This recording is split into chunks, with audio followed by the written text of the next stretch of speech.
Allô les amis, voilà. Donc aujourd'hui on va faire la sauce gombo avec du couscous de maïs. Tout d'abord j'ai mis mes viandes qui prennent du temps à cuire et puis quand c'est prêt à moitié, quand c'est à moitié prêt, je mets de la viande, ça prend pas du temps. Et quand c'est presque prêt, là je mets mes assaisonnements parce que si tu mets au début, ça va trop absorber les épices, donc je mets à la fin. Donc on a notre all-purpose, meat seasoning et aussi du sel et du cube. Et là les viandes elles sont presque cuites. Donc now we're gonna add tomatoes.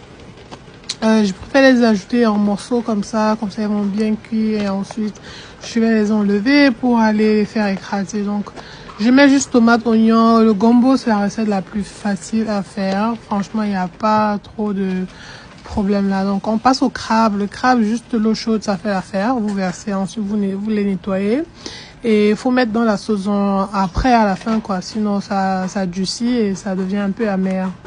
Donc passons maintenant aux tomates. On va les retirer maintenant. Elles sont cuites pour les écraser. On va les passer au moulin. Ensuite, on va revenir les mettre là-dedans. Et aussi la viande à ce moment-ci, elle est déjà bien tendre. Comme j'aime parce que vous savez, je n'ai pas les dents. Donc voilà, on retire les tomates. On tourne un peu. On s'assure que ça ne brûle pas. Là, on remet le mélange. Si vous avez un peu d'ail, rajoutez un peu d'ail, mais moi je voulais pas d'ail. Donc voilà, je rajoute un peu d'eau et puis on laisse un peu mijoter. Donc à côté là, j'ai mon gombo déjà découpé et écrasé. Vous ne voulez pas écraser le gombo, que ce soit trop mou. Vous voyez, j'ai rajouté un peu de sel et on tourne ça comme ça. On se rassure que ça tire bien.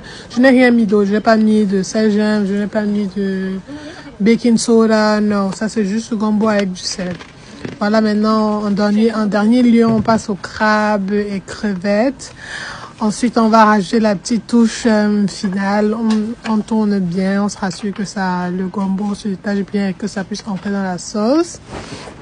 Et voilà maintenant nos condiments spéciaux pour la fin, le manjanga. Donc maintenant on rajoute le manjanga à volonté. Goûtez pour le sel.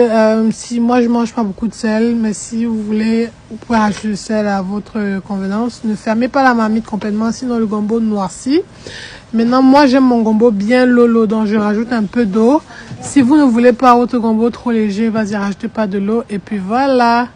Il est superbe. À ce moment, les odeurs veulent nous finir. C'est tellement bon et on va se servir. Et voilà, bonne dégustation. Hein. Vous pouvez refaire la recette. Taguez-moi. Et bon appétit. I got the sauce. What's in the sauce? I am the sauce. Who brought the sauce? I brought the sauce. Who made the sauce? I made the sauce. Who got the sauce? I got the sauce. What's in the sauce? I am the sauce. Hold up, wait.